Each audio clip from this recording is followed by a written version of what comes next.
de 84, porque tú estuviste con 84 y hoy tenés la oportunidad de 60 diputados. ¿Cómo está esto a tu manera de ver? Mire, yo creo que yo tuve la oportunidad de estar en dos asambleas legislativas diferentes. Una asamblea legislativa donde existía la democracia, donde existía el análisis, donde podían haber distintos grupos de opinión y donde al final se hacían proyectos de ley y al final leyes que eran beneficiosas para los salvadoreños y donde llegaban personas las cuales tenían conocimientos técnicos de las mismas para hacer una ley enriquecida, y la legislatura actual, que es equivalente a la anterior, a donde no existe la discusión legislativa. ¿Se ha visto la diferencia al reducir los 84 a 60? No. Es la misma historia, incluso el haber reducido comisiones legislativas, que la idea que ellos habían dado era para que el trabajo fuera más expedito, para tener más opiniones de personas conocedoras de los temas dentro de las comisiones, tampoco ha pasado porque no nos estamos reuniendo. No es porque uno no quiera, en mi caso como diputada, sino porque no las convocan o cuando son convocadas las cancelan a última hora. Seguimos con la mecánica de que todas las plenarias se hacen dispensas de trámite y que dentro de las mismas se aprueba todas las cosas que vienen directamente de Casa Presidencial sin discusión alguna por parte de los diputados. Seguimos en endeudamiento del país. Algunos ya están yendo en algunas ocasiones a comisiones, pero la gran mayoría, cuando son préstamos sumamente altos y millonarios, se van también por pura defensa. ¿Qué rol ha jugado la oposición cuando hacen ese tipo de planteamientos? Miren, nosotros como grupo parlamentario presentamos una iniciativa que lo que buscaba era que se frenaran estas dispensas de trámite en el caso de los préstamos que venían por parte del Ejecutivo, para que se estudiaran dentro de las comisiones y se invitara al ministro de Hacienda o a la entidad a la cual iba a ser beneficiada, entre comillas, porque al final nunca dan respuestas con respecto a estos préstamos. Y dentro de la misma sesión plenaria pues no fue desechado ese proyecto. Quiero preguntarte, hubo una iniciativa por parte del partido oficial en el sentido de eliminar el sistema de votación de la abstención, básicamente, o se dice sí o se dice no. ¿Cuál ha sido ya la implementación, dijéramos, de esa reforma que hubo? Mire, eso fue un tema bien debatible dentro de la misma comisión política a la cual yo pertenezco. Se llevó ese tema a la comisión política. Se estudió dentro de la comisión política y yo les decía a mis colegas diputados que en casi la mayoría de países del mundo, si no es por decirlo en todos los países del mundo, la abstención es un derecho de los diputados, porque puede ser que yo pueda estar parcialmente de acuerdo con alguna parte de la ley, pero hay una parte que no me convence. Y puede ser que si se estudiaran dentro de las comisiones, yo le dijera, esto está bien, pero hay que agregarle esto, y ellos me dicen, no, bueno, entonces no voy a votar por algo que yo creo que es contraproducente para la población salvadoreña. Y ahí es donde viene el tema de las dispensas de trámite, que como todo lo llevan por dispensa de trámite, si yo no he estudiado y conozco el fondo de lo que se está aprobando, no tengo por qué votar por ello. Y eso no significa que yo esté en contra de eso, sino que en definitiva no puedo hablar de algo que desconozco. Y es por eso que nosotros, muchas de las piezas de correspondencia que ingresaban ante la Asamblea Legislativa, nosotros optábamos por abstenernos, no porque no creyéramos en el proyecto o porque no conocíamos el fondo del mismo. Imagínese usted que vengan y le digan, vamos a prestar 500 millones de dólares y usted no sabe ni para dónde van ni qué se va a hacer con el dinero. Yo sería súper irresponsable como diputada aprobar algo que no tengo ni siquiera el texto, porque eso nos pasa a nosotros, no nos envían las agendas. No les dan convocatoria. Nada, solo la convocatoria uno sí sabe cuándo tiene. No llevan una agenda, un plan para desarrollar cada punto, no lo pueden exigir ustedes como diputados. Lo exigimos, lo hemos dicho en las sesiones plenarias, hemos enviado notas a junta directiva y nosotros no sabemos lo que va a entrar en la sesión plenaria hasta que estamos sentados ahí. Entonces es bien complicado trabajar de esa forma porque desconocemos el fondo de cada pieza de correspondencia que hay y uno se hace una idea tal vez por algunos temas que se han estudiado dentro de las comisiones donde hay dictamen favorable. Entonces, esa es la razón por la cual nosotros defendimos la parte de la abstención y ha sido bien complicado porque lo que ellos querían es que nosotros dijéramos cuando fueran esas votaciones en contra. ¿Por qué? Con la finalidad de que los salvadoreños digan, ellos se están oponiendo a todo aquello que es beneficioso para los salvadoreños, y justo ocupar, como se los dije en la plenaria, ese videíto para sacarlo en campaña y decir, los diputados de Arena se están votando en contra porque no quieren al país, porque no quieren a los salvadoreños, porque no quieren el desarrollo, cuando ellos saben que eso que están haciendo es política. Quiero cerrar esta primera parte, ya vamos llegando, Marcela, a la primera. Es el hecho en todos partidos políticos y sobre todo con los diputados y su relación con su partido político, hay una clara diferenciación entre ser obediente y ser disciplinado, políticamente hablando.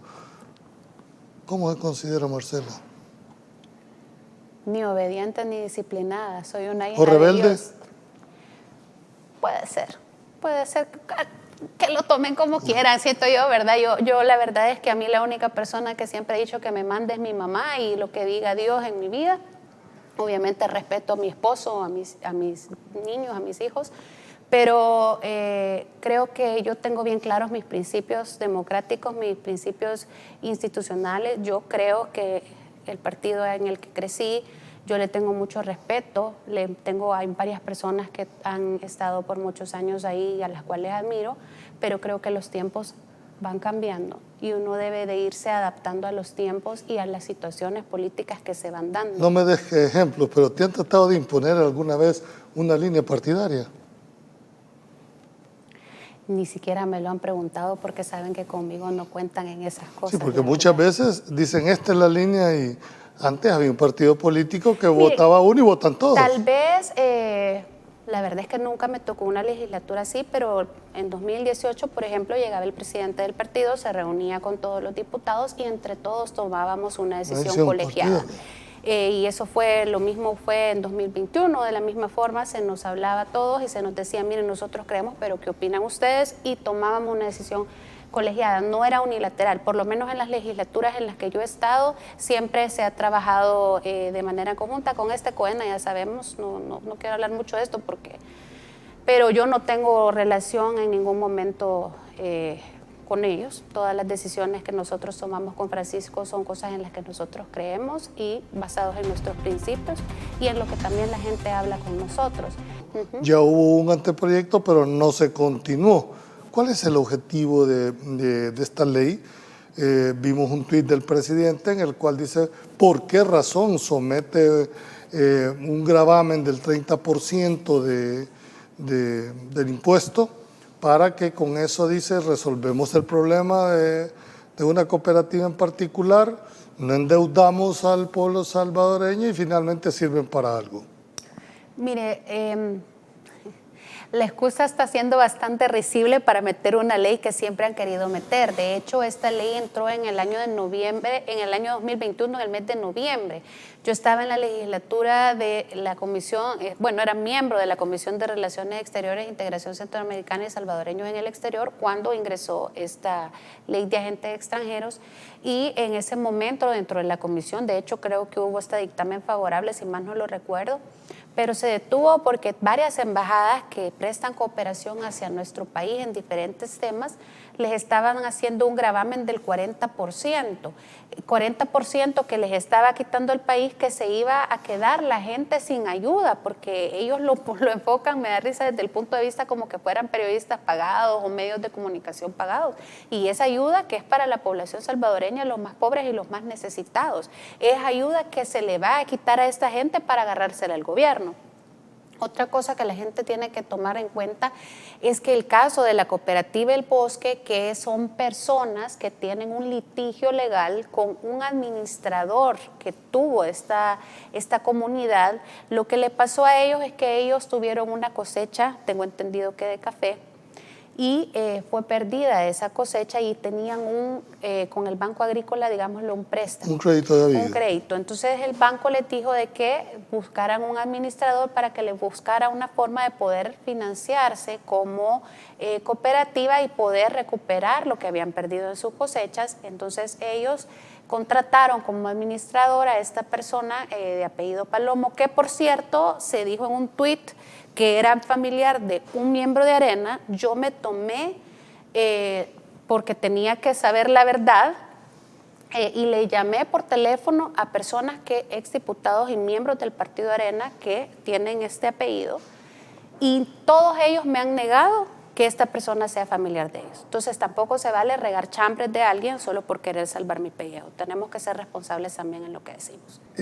Algunas ONG han sido manipuladas por organizaciones de izquierda en el sentido de llevar gente, porque independientemente, Marcela, del lugar donde se estaban, llevar a niños, exponerlos de esa manera, ¿tú consideras que es un procedimiento para hacer mandar un mensaje? ¿Por qué recurrir a un menor de edad y ponerlo como pantalla?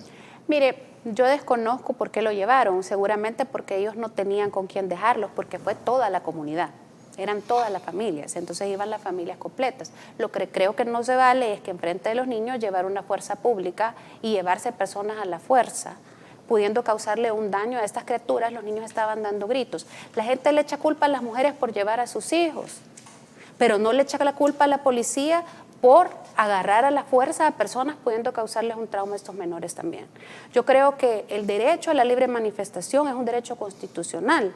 Muchas mamás tenemos que andar con nuestros hijos para arriba y para abajo porque no tenemos quien nos los cuide o no tienen quien se los cuide. Puede ser que ese sea el caso de ellas, y no tenemos entre personas que juzgar la decisión de otro. Claro que lo mejor hubiese sido que los niños hubieran quedado en resguardo, pero ¿qué tal si no tenían quien cuidara o velara por ellos? Entonces creo que son cosas bien delicadas. Por ejemplo, veíamos aquí que una insignia de policía militar. Yo tengo una pregunta. ¿Y en qué momento cambiamos la Constitución para que exista una policía militar? ¿Y ese término de dónde ha salido? ¿Y por qué los salvadoreños desconocemos la policía militar?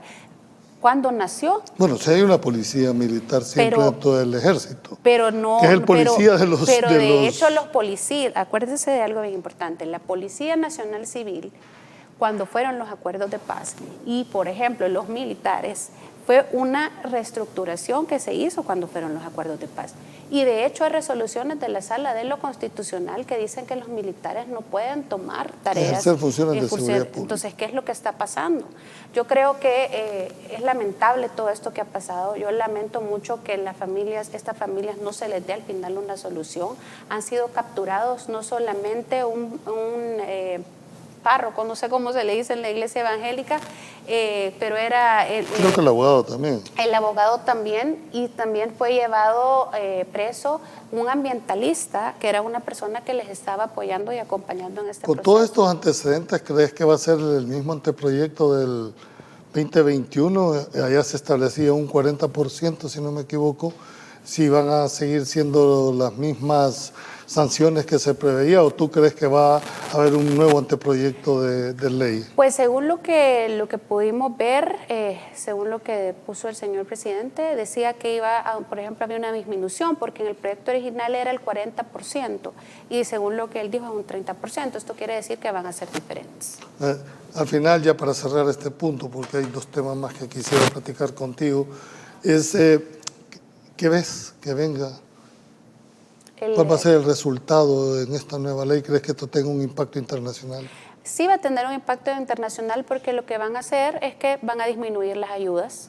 Van a decir, ¿para qué le voy a mandar a El Salvador? Se me van a quitar el 30%, pudiéndolo mandar a un país a donde se va a ir por completo y donde probablemente tenga mayores necesidades que lo que está pasando en El Salvador. Ojalá, porque como desconocemos el proyecto, ojalá que haya una exención en temas de salud, en temas de educación, para que no se le cobre a estas instituciones el 30% que dijo el señor presidente. Ojalá que queden exentos y que no se venga para abajo la ayuda, que al final el mayor daño no se lo van a hacer a las famosas ONG que dicen que ayudan a los partidos políticos, o que no va a irse ayuda para pagarle a periodistas que dicen que están actuando contrario a lo que es la voluntad popular, sino que el daño se le va a hacer a la gente que realmente necesita y recibe ayuda por parte de estas ONG.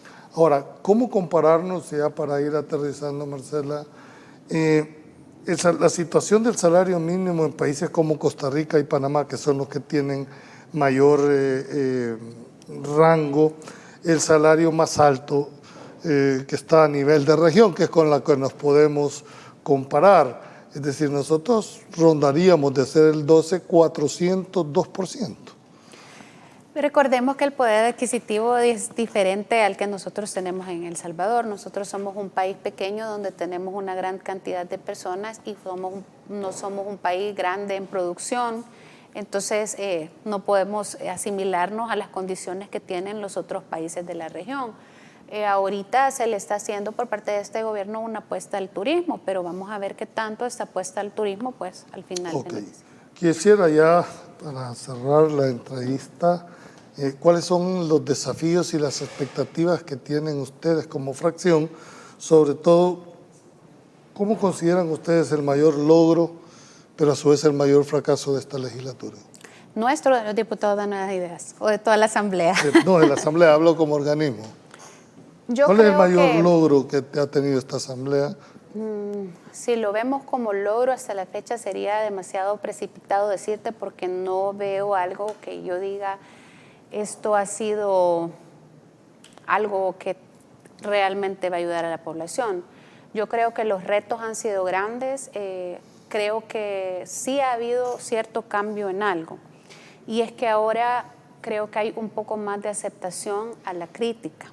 Creo que ahora respetan un poco más, porque la legislatura pasada era una manada por de eso lobos. la conducción también ayuda mucho, es decir, sí, la forma en que un presidente lleva el Parlamento. y lo veo eso en cierto sentido un poco diferente, porque recuerdo que la legislatura anterior era una selva, todos veíamos una jungla todos contra todos, teníamos diputados que eran bien bayuncos, como el diputado de Germán Brook, que en su momento incluso se puso a hacerle muecas y mimos a la diputada que nosotros teníamos dentro del partido allá en La Paz, y entonces se burlaban de ella y pasaba otro diputado y se burlaban y gritaban como que era, o se ponían a hacer burlas y todo esto. Y en esta legislatura sí veo que las cosas han sido bastante diferentes, creo que ahora ha sido un poco más de respeto. En algún momento cuando uno de nosotros los diputados hemos tenido alguna discusión contra ellos, creo que la conducción ha sido un poco más, podríamos decirlo, respetuosa, pero han habido atropellos como por ejemplo la consignación en contra de un voto nuestro que evidentemente no era así. A ver, pero eso pasa por el respeto a la investidura que tienen.